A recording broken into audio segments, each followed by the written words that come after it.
This is the Diman Regional School Committee meeting for January 11th, 2024. Need a roll call. Mr. Jennings, Here. Mr. DiBiaseu, Here. Mr. Beegan, Here. Father J, Here. Dr. Nara, Yes. Ms. Menard. Yes. We have a form. In accordance to Massachusetts General Law, Chapter 30A, Section 20F, any member of the public may make an audio or video recording of this public meeting. A member of the public who wishes to record the meeting must first notify the chair and must comply with the reasonable requirements regarding audio or video equipment established by the chair as not to interfere with the meeting. Is anyone? Mr. Manos is recording. Okay, you pledge allegiance. Pledge allegiance to the flag of the United States of America and to the republic for which it stands, one nation, under God, indivisible, with liberty and justice for all.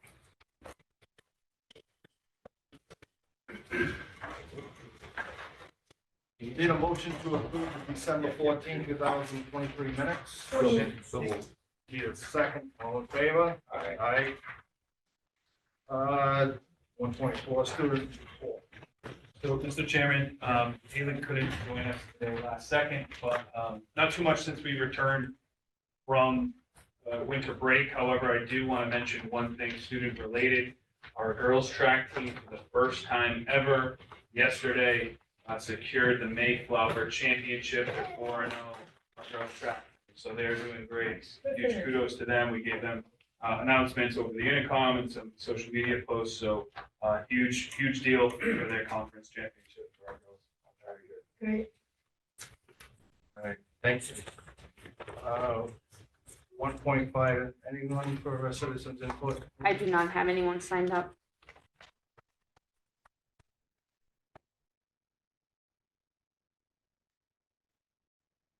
Three point one other matters. We have the MSBA School Building Committee update. Mr.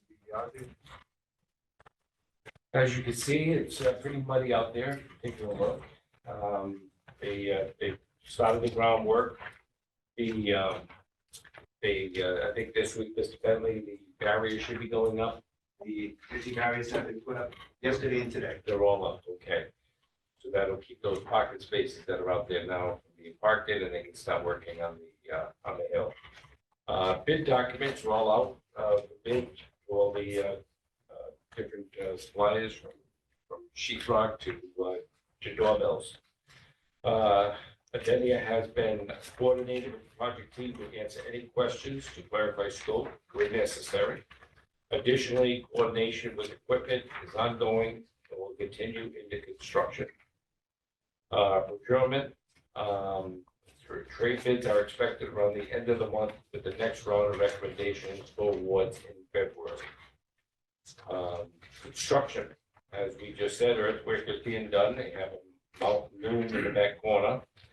Supportive excavation will be done next week. This will hold back the hill. As we go to the MSBA committee heard the other night, and this will start the foundation work. Soil processing has begun with soil under the building, and will be a 2-month process to bring the site up to the bottom of the foundations. Early drainage is being completed, and barriers for the new drive lane are being installed now, or as Bethany said, are complete. Utility coordination with utility companies is ongoing and progressing to support the project's needs. They are using the driveway down behind the student parking, so they're trying to keep as much as they can on Locust Street now. And over time, there'll be less and less on Locust Street. Mr. Bentley must have some more to add to this because he's been dealing with the erosion and everything else all week. Very good. The rainstorm that we had did result in a couple of sinkholes, and which they immediately took care of. I have also met with Suffolk to go through an emergency response should God forbid that we have something that we have to, such as an active shooter on site, as they have their protocols, as we have ours, but they have to merge, so we're on the same page. And it's been ongoing with the quarry sorry forms that have been coming in for the workers that are here on property. It's all up to speed. We're moving along. Anybody have? Questions or comments? We did have a community meeting. We did. We had a community meeting on January the 3rd. It was attended by approximately 22 people that came in. Many of our neighbors, that's what it was for, were to come in, listen to the progress, ask questions, concerns. I won't say complaints, but they do have issues with some noise. They asked a lot of good questions, everything from tree clearing to keeping the dust from getting onto their property. All of them were answered by Erin Kenny and Gregory Joint from KBA and from Suffolk. And everybody seemed to leave okay. Yeah, they were very good on this, going over the whole project with the citizens and some of their concerns about starting work. Erin was great. She said, they start work at 7. They will be coming in at 6:30, going down the road to their job site, get ready to start the day. Because they start at 7, they don't show up at 7. So she explained that to them. And she also explained that steel might be coming in 5 o'clock in the morning. They'll make sure that they park on the road going down and not on Stonehaven Road, right in front of their office. So they did a great job explaining to the neighbors what is going on and what the future is going to be, the cement work, the sheetrock people, which we hope to see pretty soon, but they did a great job. And Mr. Bentley brought up some of the concerns that people have, and he addressed it with everybody, and everybody seemed very happy when they left. I get my regular batch of email concerns and my phone calls. I take them as they are. Make friends with everybody I try. Our neighbors. All right, Thank you. all set? Thank you. All right, next is the MSBA project preparatory items. Mr. Bentley? Yes, these are behind the sheet. There are 3 items that are proprietary to this project, and they all deal with the emergency response in the city of Fall River.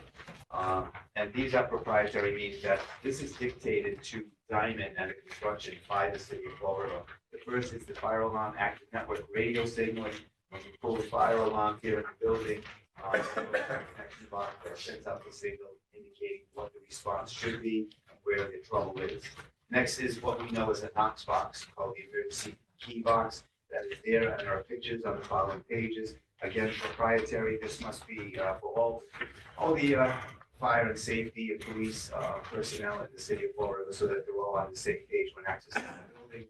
And the last one is the document cabinet, very similar to a Knox box, a little bit bigger, but should there be an emergency response, they can go into response, get the keys that they need, but also maps of the building and any other pertinent data that they need to look at inside here. So these are 3 items that must be purchased as dictated by the city of Fall River. And it's pretty good explanation that they've attached the material for the committee to review. The specifics and diagrams and so on.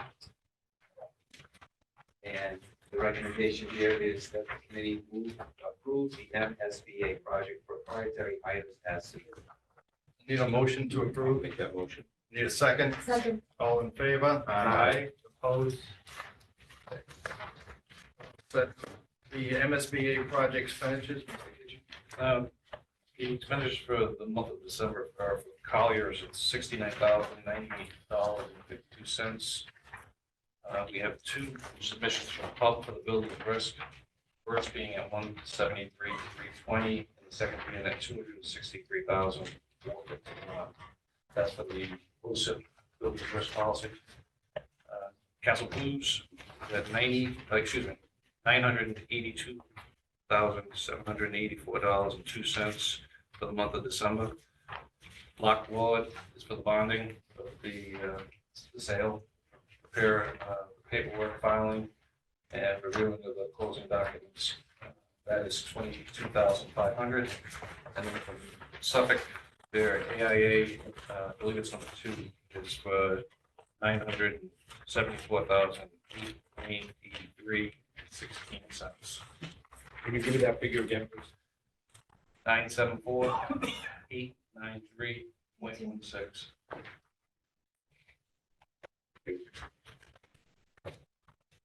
Need a motion to approve the expenditures? Motion made. Need a second? Second. All in favor? Aye.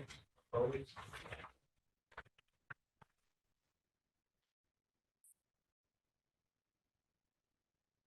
Next, 3.1 other matters, personnel. We have some appointments. For the committee's information, you see the appointments of instructors to certain programs here in the building, even the school you see. We have tutors that are being now in place to help students with after-school work as far as MCAS work also. And a guidance counselor who did come in over the Christmas break in order to balance our schedules. As you'll hear a little later on from our interim director of guidance, Mr. Eric Silva's present here tonight. You'll hear how busy they've been over the Christmas break. Those are for your information. On the resignation side, Mr. Burlow, who's been a JV baseball coach, has submitted a letter of resignation. And Mr. Kevin Lazaro, cooperative education coordinator, he also submitted a letter of resignation to become effective on, was effective January 5th. That is for the committee's information. Next is 3.1 other matters, C, student travel. Yes, there is some student travel that does need to be acted upon by the committee. The Business Professionals of America, BPA, they submitted an overnight student travel request, and overnights must be approved by the school committee. And the recommendation is to approve the request by the BPA for an overnight student travel to go to their conference in Norwood, March 2nd to March the 3rd. Recommendation to approve the request. Motion made. Need a second? Second. All in favor? Aye. Opposed? How many students do they have doing it? BPA? Yeah. BPA has, there's over 50 people. That was, Yes, was it over 30? How many? For this trip, it's 38. Oh, 38. But I know in the club in general, it's pretty widespread. Next is D, we don't have to pass over, come back to that. Discuss that in executive session, may or may not be. All right, E, use of facilities, Mr. Bentley. We have used request from the Backstage Dance Academy to request the auditorium and gym for dance rehearsals and recitals. The Backstage Dance Academy annually uses our facility, and they pay fees that are associated with that, and you see that the fees are right there. It is an auditorium and gymnasium fee, custodial fee, security fee, for a total cost of $4,950.98. It is the recommendation to approve the request by the Backstage Dance Academy to use the auditorium and gymnasium, dance rehearsals and recitals on the dates that are indicated, June 6, 7, 8, and 9, from the times indicated, and for the fees that have been delineated. Need a motion to approve. Motion made. Need a second? Second. All in favor? Aye. Opposed? What's our date of graduation? We are at Just thinking that, look at the. we're sick with them this year. Okay, it is June 6th. Rain date, that's a Thursday. Rain date would be on Saturday. And the use of we are using, once again, Durfee High School has been gracious enough to give us the use of their facility on their field to do it. Great, thank you. All right, F, surplus equipment. In your packet, you have a list of, two-sided list of items that are being surplus. Majority of them metal fab and advanced manufacturing, and also includes dental graphics, and one item from building and property. Well, can I ask a question, Jim? Do we ever bring an appraiser in to find out how much this equipment is worth, just to see how much they're actually, the auction is getting for us? I mean, if a welder, if one of these welders is worth, throw it out there, $150, but somebody's only giving us 50, is there a way of pulling it back, or are we just selling everything in We bulk? can counter offer on the site, so I rely on primarily the teachers. I mean, for metal fab, I talk to Paul McGarry and Dave Salcina. And when it comes to advanced manufacturing, I talk to Kurt Schwinn. But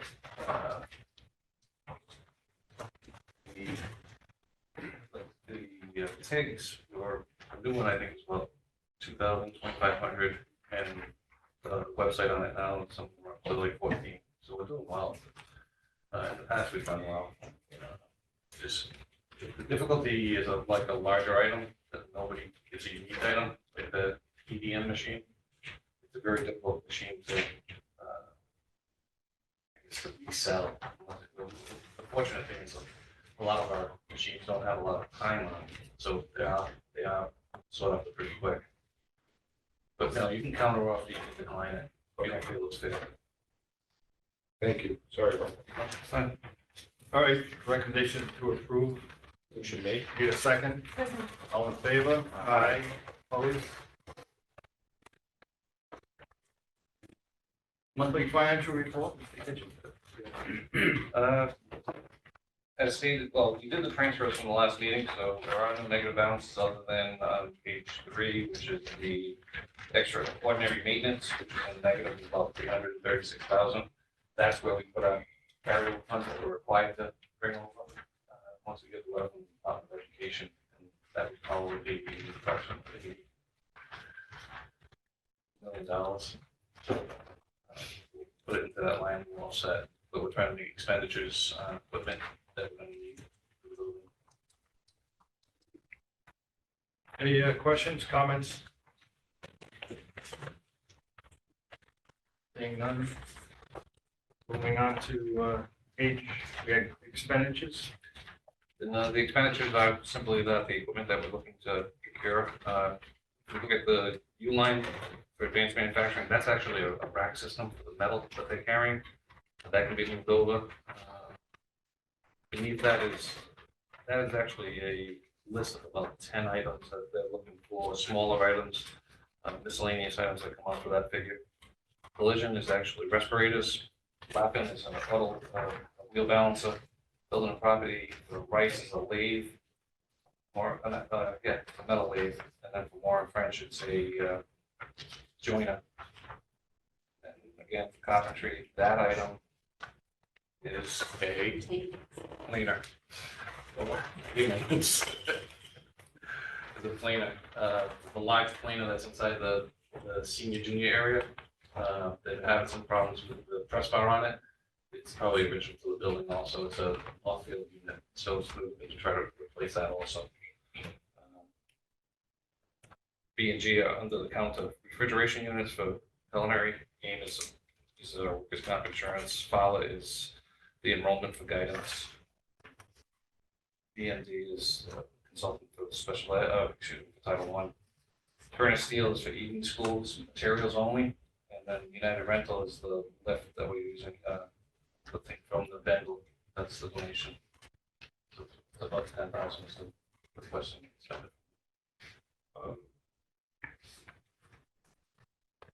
On the culinary. Yep. Now, I know most of the other shops, a lot of those, all those tools are coming over to the new shop. Culinary is one of the 3 that we put into the 23-25 skills capital grant. So culinary has $1 million for the grant. Collision has $1 million and Metal Fab has $1 million. Metal Fab so far has replaced all their 300C Lincoln welders. They've done when these other 8 makes and 6 get replaced. They purchased 10, I believe, multi welders. So that whole freshman area is going to be lines. They built new tables for them. And then we're looking at replacing the water jet, which will come on in the summer, and that'll be about 200,000. So they'll be close to $600,000 worth of that grant. Collision has a little difficulty because you have to order it, or bid it, order it, and have it delivered next door because it's the paintings. So those are expenses there. Same with culinary, do the walk-in freezer, walk-in fridge. Those will have to be delivered over there. As far as the small mobile refrigeration units, we're looking at trying to replace those as we go. But they're not gonna be brought over. They will be brought over. They will be. The small ones, the mobile ones will be the stoves, the convection ovens will be brought over. Because I don't think they'll have the time or the liquidity to be spending that size of money in a short period of time. So, Thank you. All right, thanks. Recommendation to approve the expenditures. Need a second? Second. All in favor? Aye. Opposed? Okay, we have the I, Cooperative Education report. For the members of the committee, this is the cooperative education report as we open up the new calendar year. It does mirror what we saw at the last meeting with any add-ons that's been done. And this is where we are as of opening of school January the 2nd.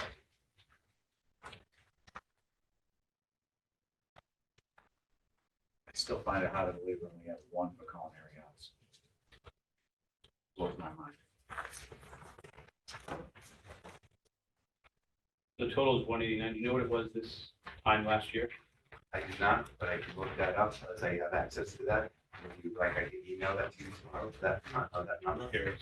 There was one year that it was less because of the COVID with the kids, but, I know, Kevin had said there was that they had to get their license first. So, as a credit, students have to get their license. This, I think it's on average. All right, any questions, comments? None. Moving on to J, guidance report. The members of the committee have asked our interim director of guidance, Eric Silva, to come before the board and to report out on the 3 areas that he's been heavily involved with since his appointment, which is admissions, enrollment, and shop placement. So I'd ask Eric to please step forward. Eric, and you can go through the material. Sure. So in front of you is a data packet that our department ended up putting together regarding the enrollment, admissions, and exploratory numbers that we had compiled. So it's not in that order. Basically, what I'm going to do is I'm just going to go page by page.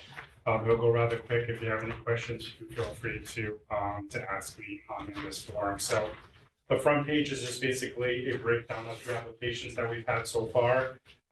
As of this morning, we had 727 total applicants, 534 from Fall River, 60 from Somerset, 61 from Swansea, 68 from Westport, 4 others typically out of district cities, New Bedford, Taunton, etc. So the second column basically is the applicant percentage based on the submitted applications.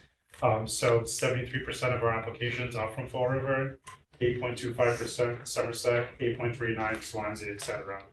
The next column over is the charter. What the charter indicates how many students that we should accept based on the sending communities. And then the final column is the number of students accepted. I understand that the 385 was basically a number that this school committee ended up reaching last year. So that's what we ended up going with the numbers this year to compare. So basically out of 385. So again, this is just the application percentages. So do we mind if we just pause right there for a second? Sure. I just want to bring it to the committee's attention that it's only January, and 727 freshmen applied. Let me give you some numbers for that. At this time in 2021, around 580, 22, 620. This year exploded to 727 applications. It's only January. We accept the applications all the way through. So what was So it last year? 2023? I did, that's 620 for 2022. And applications are still being accepted up to, Eric, I don't We want will to be speak in accepting February. applications until Friday, February 16th, so we still have a couple of weeks. So I anticipate that number going forward. The first round is based on those that came in before December 15th. December 15th, correct. I was appointed to the interim director of guidance around the last week of November. A lot of that, the 727 is based on Mr. Lazzaro's recruiting efforts and so on. So I just wanted to, I can't take that full credit for that, but It looks like we have more from Fall River than we did in past years, because the Somerset, Swansea, Westport's a little bit more, are about the same. Matter of fact, Swansea's down, it's usually around 80. Somerset's always, around the 60 mark. Westport's usually around the 54 to 55. 58. We still have. I'm just saying, it's Fall River that's the big, 8 months. that's the big move. Got a high school coach. Huh? Got a high school coach. Yeah. Oh, that's true too, Conley. True, that adds to it. But they have about 50 kids over there.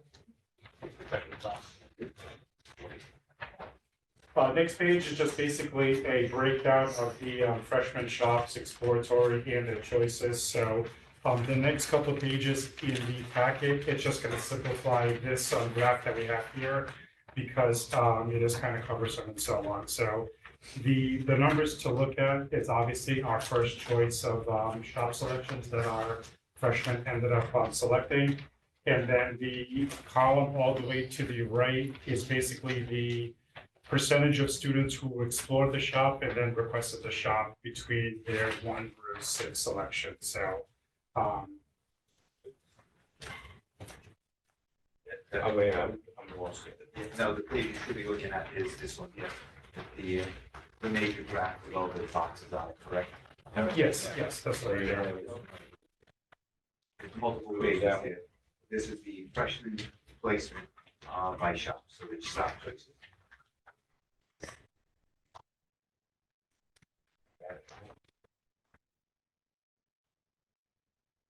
the updated packet I had distributed. I was looking at the new package that was over here, that's why. Do we have the, I followed the order that was on the agenda, which was admissions, enrollment, and then shop placement. I gotcha. Which you're Gotcha, okay. do we have another column that tells us the max capacity for each shop? Yes, if we go towards the number of students placed in the shop. Yeah. It'll tell you how many students have been placed, and it'll tell you how many open seats that we have here. So according to that grid right now, advanced manufacturing, dental assisting, drafting, and programming have spots available. Everything else is at capacity. Which ones have capacity, sorry? Advanced manufacturing, dental assisting, drafting, and programming and web. Surprised about a few of these numbers for first choices. I'm surprised. Usually they're way up. I don't know why they're way down. And dental's usually very demand shop, only 6 years. Sure, typically. Something like that right there. Yeah, what we noticed this year is a lot of our heavy hitters were the electricity, HVAC, plumbing, both medical, health assistant, medical assistant, and so on. Building on property was a big one this year. Metal fab was a big one this year. So graphic communications again. It was a very competitive year. What we noticed the trends amongst a lot of the students is they were selecting a lot of the same shops 1 through 7. So one shop in particular, that is way up, that was down for a while, and it was metal fabrication. Mhm. And 18 first choices, that's way up. Mhm. So kudos to those freshman teachers. Sure. And a lot of seats open up in machine tool, right? Isn't that normally full or waiting list for them? What we noticed this year too, there was a trend for some of the shops typically that we had spots available, ended up filling up, like culinary is one of our largest shops. We ended up having a few slots open up in culinary, and it was completely at capacity. Auto tech and auto collision, the same thing too. We usually have some spots, in years past, it was at capacity, so it filled up right away. Again, kudos to those freshman shop teachers that conducted the exploratory, did a great job. Yeah. I would just like to know the numbers later on, like a student placed at 6 choice, did not even choose It's like the to 26. go to programming and web. That's kind of difficult. Yeah, Tough shop to throw somebody into. we had 26 students that were not placed again because of the competitive nature this year. So the method that we used was basically whatever we had availability for the shops that were left over. We looked at the student, we looked at the exploratory numbers in that shop, and that's how we placed them. Again, in a couple of weeks, there are going to be opportunities for shop change requests and so on. We're not going to take that in February, so. I would think if somebody ended up with not getting any of the 6 choices, I would think machine tool would have been a better shop than drafting or programming. You know, Right. why we filled that one first is because it's. not You also many- have eight not many kids placed in there that didn't choose it. It has, Yeah, that's what I mean. There's too many kids being placed in the shop that they don't want. Mhm. We That's- based on their Something's sports not right. scores and that, and what they explored based on that, so. Again, it's, we look at for the fit too, for different types of students, some students with disabilities, some students with 504s and so on, and we tried to make sure it was a good fit, so. you see any trends in some shops going up, down, same consistent? Yes, there is several of them. One in particular, keeping an eye on is in business technology. Could be multiple reasons. I don't know that Mrs. Torres is having a meeting with the shop department heads coming up very shortly. And she's also having it with the freshman instructors in the shops that have some low enrollment, looking at why did certain things happen? Now, is it the number of days? Is it how they're presenting the freshman project? Is it the students that we have in front of them? The engagement, students learning in different ways? Are we hitting on all cylinders here and getting that message out to the students? So she's going to do that. We're going to get some, hopefully we'll get some very good feedback that is useful. And if we need to change an approach to it, we will change an approach. We have what we have right now, but some of the shops with some low enrollment, which was business technology, which was programming and web. Why did these things happen? That's a fairly new shop. Programming web's only a few years old. I think programming web might be 4 years old. Yeah, 5 years old. Yeah, might be It's that. supposed to be one of the next hot. That medical assistant came in at the same time. And again, medical assisting was off just a little this year. We got a blip. Is that something from the past? We got to look backwards at the data that was there for the last 3 years. And what was it? Was it a downward trend all the way on all of them? Or was this year, did it drop? And that has to be looked at. It's something to think about too regarding the programming and web. So again, recently in the last few years, we have added medical assistant, we have added programming and web. So the programming and web, again, we don't know this for a fact, but just something to think about. That's the type of student that could pull from a business technology shop. So in years past where business technology was doing very well, maybe the programming kid, instead of going to business tech, they could go into programming as well. So it's pulling some of those numbers because those type of students are somewhat of their similar attributes and so on. So just something to think about. I would actually be more concerned with advanced manufacturing and drafting, which actually surprised me. Manufacturing. If you're looking at the fact that you put 8 kids in advanced manufacturing, they didn't choose it. There's still 4 open spots. If you didn't place them there, you'd have 14 kids in that shop. I don't have the data in front of me, but that is one of the shops that's been on a downward trend the past few years. Which is shocking. It's had that shock. Yeah. Where But you want to know, Job opportunities it's, crazy. it's all, it's, these kids are freshmen. They're not thinking of job opportunities or anything else. They're thinking of a shop they want to go to. Sure. I came through here one time with the late Ron Silver. We went through all the shops during exploratory. And I saw the shops that were like, that is boring. And I saw the teachers who were enthused that got the kids. And then when the results came out, Ron and I looked at them and went, see, so it's up to those freshman teachers. And if it's a teacher that's, that's not being enthusiastic, then we've got to figure that out. But it's always freshmen that are choosing the shops. Yeah, but it's. So if we're saying if they were, Yeah, but you know something, it's like I went into a body shop years ago. And this is what the freshmen were doing. They were going in there and they were sanding a fender. And on the 3rd day, they would spray it.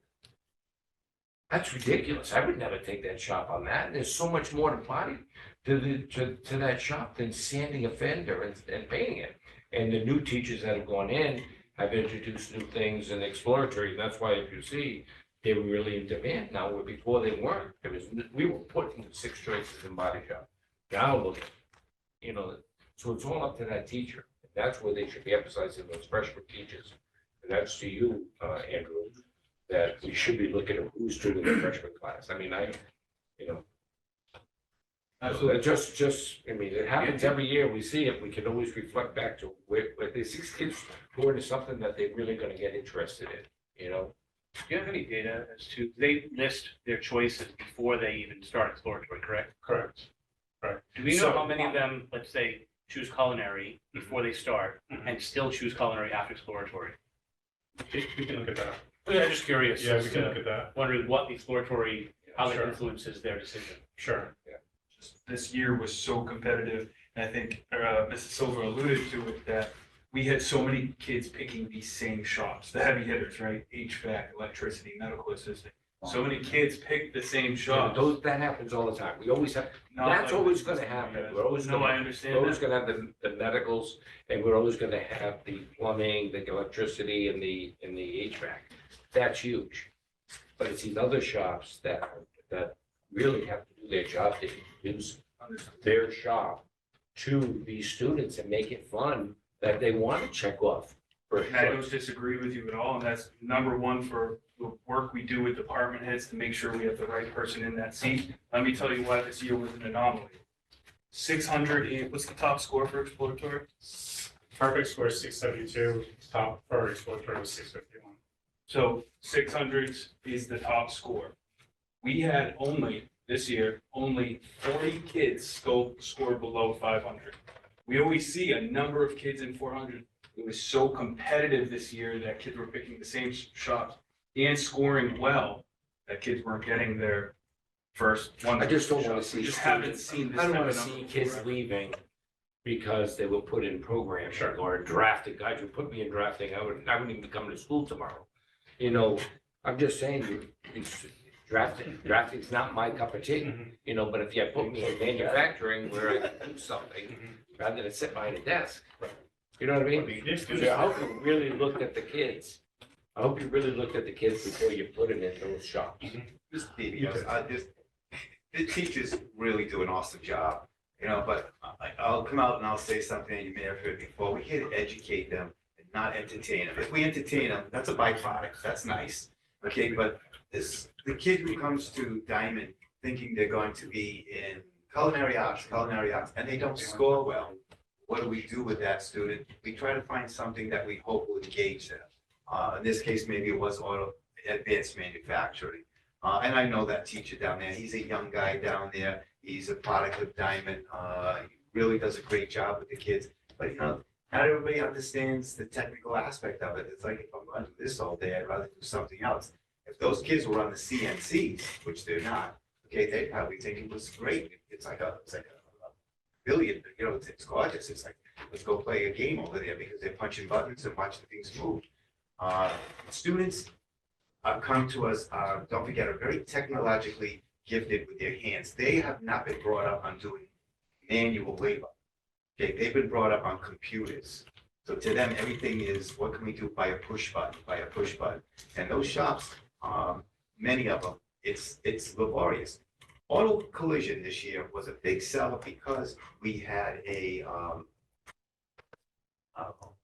simulator down there. So students could get the spray simulator, appear that they were spraying a fender because they wore goggles. So this is like right up their alley. It's like they put them on, they look like they're spraying a car, and of course there's nothing there, but it's rating them on their path that they're doing, on the flow of coming out of the gun. To them, that was like exciting, and that they could relate that to going into spray booth. And it was a big seller this year, as you can tell by the numbers. So it's that fine line of how do we engage the students coming to Diamond with the technology we have, and yes, letting them know, I know at age 14, nobody knows what they want to do for the rest of their life. But how do we make that relevant? And teachers do a very good job. They do. Yeah, I just don't strong want advocate to for the lose teachers students. in the building. That's my, I don't want to lose students. Sure. No, we don't want them to lose interest either. But plumbing this year, plumbing was locked out this year, but they knocked that out of the park. And that's a laborious shop. It's incredible how it went this year. HVAC, which was, again, it's something that, you know, we need them in the winter and we love them in the summer. You know, we need those kids. So it's trends to the committee's request, the trends that you've asked for, we can provide to you. And I think they're asking legitimate questions. This is what we asked to do. I just want to see like a shop like Advanced Manufacturing. I want to see that shop, you know, flourish, because it's not Oh, a yeah. cheap, it's not a cheap shop to maintain. There's a lot of heavy equipment in there that's very costly. So if it's something that we can't fill with people of interest that are gonna do well and take this, you know, beyond Diamond, you know, where do we want to go with that? True. And, you know, it's gone through various iterations of different machines that have come through that. And the shop has changed, and we know that students out in that trade, they come in at a very good salary for a high school student. I mean, for anybody almost, but it's a very good salary. So they've got to see both the alpha and the omega in order to get to where they have to be. And we're taking a look at that. We did see the blips. It was addressed at a recent department meeting just this past week on Tuesday. I think Mrs. Torres addressed it, and she brought that up. I'll be meeting with you. I'll be meeting with the freshman teachers. We're looking at why did we have these things here. And they were all in agreement, yes, we gotta look at it. We'll have answers, so Thank you. You're welcome. Thank you. Okay, just again, the next couple of pages are just basically a breakdown of the 1 through 6 choices in each job. It's just basically the same data that's in the chart that we provided here. And then the last few pages of the packet is just basically enrollment data regarding all students, grade 9, 11, grade 9, 10, 11, and 12. So just basically a breakdown percentage-wise of the 7 districts and of each class and so on. Very good. Any questions or comments? Very good. Thank you. Thank you. Thank you. All right, thank you. Moving on to K, LPN program update. on the LPN is, I don't know if Ms. Brogan's on, Laurie, are you on? She is not. Okay, then in that case, she did provide a paper copy of her report. As you do see it right now, for the month of January, there are 47 students involved altogether. They have been some withdrawals for personal reasons, dismissed the guide, failed, following guidelines. 3 students failed out, and 1 student is currently on medical leave.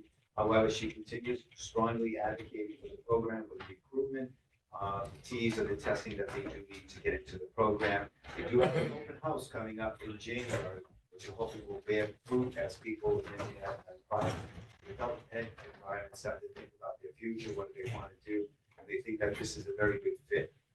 As you see, 71 emails out to students who applied last year, never finished, asking them, do you want to come back? Because there will be room for you if you want it. And she already started interviews last week for the fall of 2025. She does have another accreditation coming up on January the 24th. And there is a COE is scheduled to come in, that's the equivalent of Office of Committee, NEICC, coming up on May 20th to the 24th.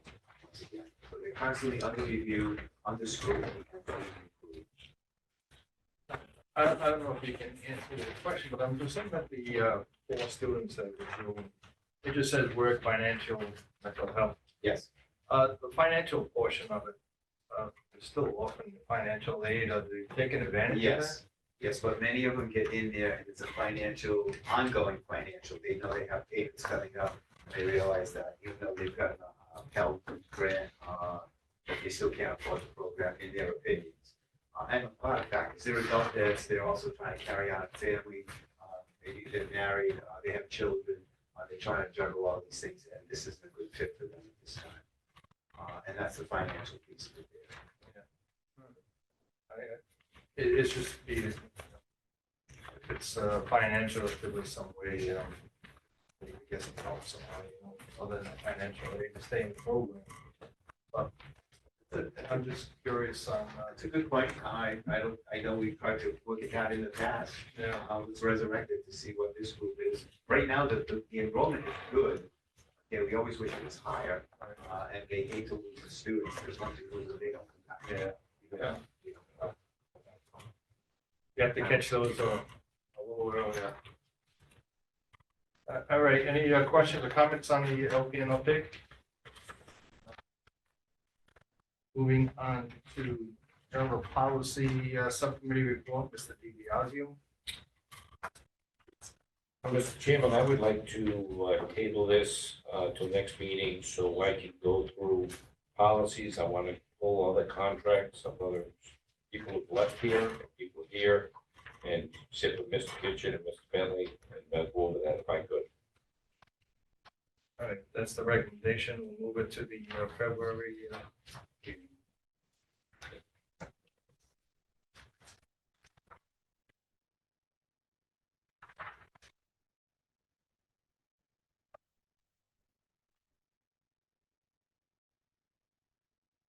And Assistant Superintendent Principal report. Thank you. So, under our 3 buckets here, very much students being light already. On December 18th, our metal fab students attended a workshop with sheet metal workers, local 17 from Dorchester, Massachusetts. And you see the council representatives that came to talk, interact, and present to our students. Very exciting program that they do every year, giving our students opportunities second to none. On December 13th, Diamond freshmen got their chance to explore art history and early coastal vocations at the New Bedford Whaling Museum. Again, the track team doing incredible work. Just shout out to their head coach, Aaron Soares, who's a Diamond alum and an incredible teacher and coach for us, as well as Inez Medeiros for spearheading a project coordinating with members of DECA, BPA, Skills USA, and NHS to make blankets. A lot of our students came together to make blankets, scarves, and holiday cards, and they donated them to the Citizens for Citizens. Our semester one grades have closed. The Diamond Administration and Guidance Office will be reviewing and employing initiatives as needed. The Diamond Key Club held a very successful toy drive in partnership with the Fall River Recreation. And the Somerset Sentinel highlighted some fantastic work of our students. I believe that's an online publication. Our students renovating the concession stand and clubhouse at the Southfield Complex. Mr. Cabral, who you all know very well, was quoted as saying, that's what we're here for, to prepare them for the next step in life and in the real world. I have one more thing to add to that, if I could. I was asked, and Mr. Kitchen was asked to be judges at the DECA conference down in Barnstable. And I had 12 students or 13 students, and they had a scenario that presented to me. I will say I had a couple of Diamond students, very well prepared. Some students from some towns, you just like looked at them and shook your head. But Diamond students, right on the ball. Good job. Kudos to the DECA program and what they've done with these kids. They really dressed appropriate. They talked. They sat. They discussed. They came to reasoning of what the scenario was about. Excellent job. Thank you. Kudos to Mr. Machado. He does a great job, and they do have students going on to the state competition, which is coming up. They did quite well. Good. I give you the number, but I'll say the wrong number. Yeah. I don't want to do that. All right, moving on to N, superintendent report, Mr. Penfield. I am good. The only thing, if I bring to the committee's attention, we were watching our COVID numbers as there was a slight bump in the building, both among faculty and among the students there. But other than that, there's nothing really to report out. Unless the committee has any questions they want to ask me. Anybody, questions or comments? No, seeing none. Moving on to the calendar of events.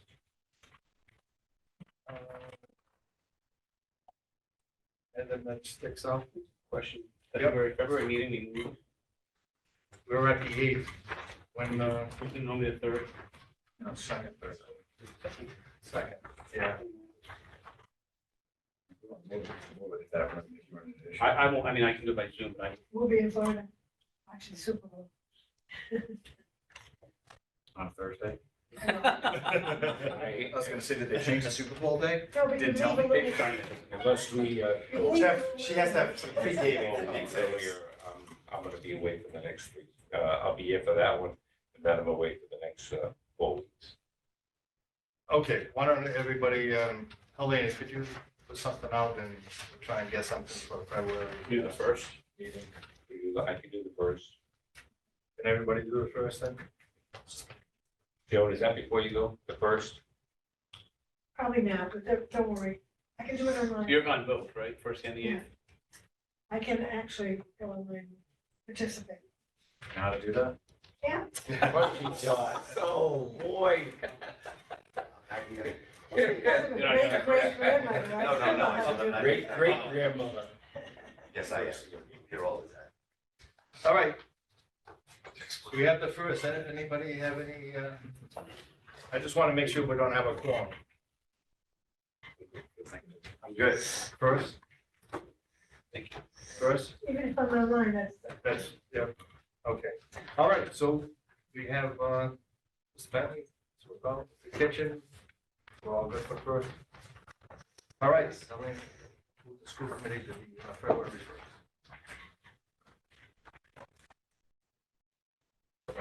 Blame it on Father Jeff.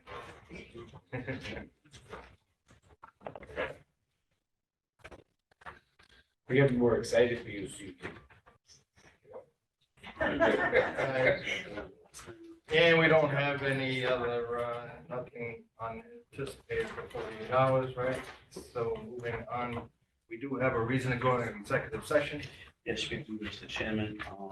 We have reason to go into executive session pursuant to Massachusetts General Laws 38, Section 21A, Paragraph 2. Conduct strategy sessions in preparation for negotiations with non-union personnel. Or to conduct collective bargaining sessions, contract negotiations with non-union personnel. Discussion of possible revision of Department of Education for the job description. Second item is pursuant to Massachusetts General Laws 38, Section 21, Paragraph 3.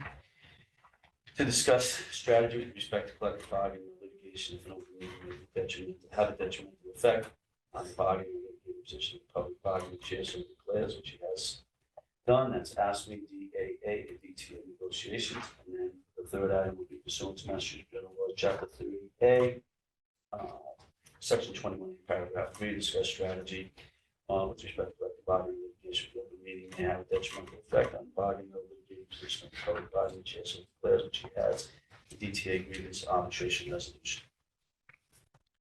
We will be coming back. We will be coming out in executive session to report on new business, 3.1 other matters, discussion of possible revision of job description for the co-op education coordinator. They may or may not be able to take. Need a motion to go into executive session? Motion made. Need a second? Second. All in favor? Aye. I'll need a roll call. Mr. Jennings, Yes. Mr. DiBiaseu. Yes. Mr. Egan, Yes. Father J, Yes. Dr. Nara, Yes. Ms. Menard. Yes. A roll call? Mr. Jennings, Here. Mr. DiBiaseu. Here. Mr. Egan. Here. Father J. Here. Dr. Nara, Yes. Ms. Menard. Mr. Chairman, relative to new business 3.1 other matters, I'm recommending a motion be made to approve the job description for the new job description for the co-op education coordinator as presented by Mr. Bentley and to authorize the posting as early as tomorrow. Need a motion to approve? Motion made. Need a second? Second. All in favor? Aye. Opposed? All right. Motion to adjourn. I'll move to adjourn. Do you need a motion on the MOU for you? for the- No, I gotta give that to them. We'll sign it now. All right. I move to adjourn. Second. All right, second. All in favor? Aye. Before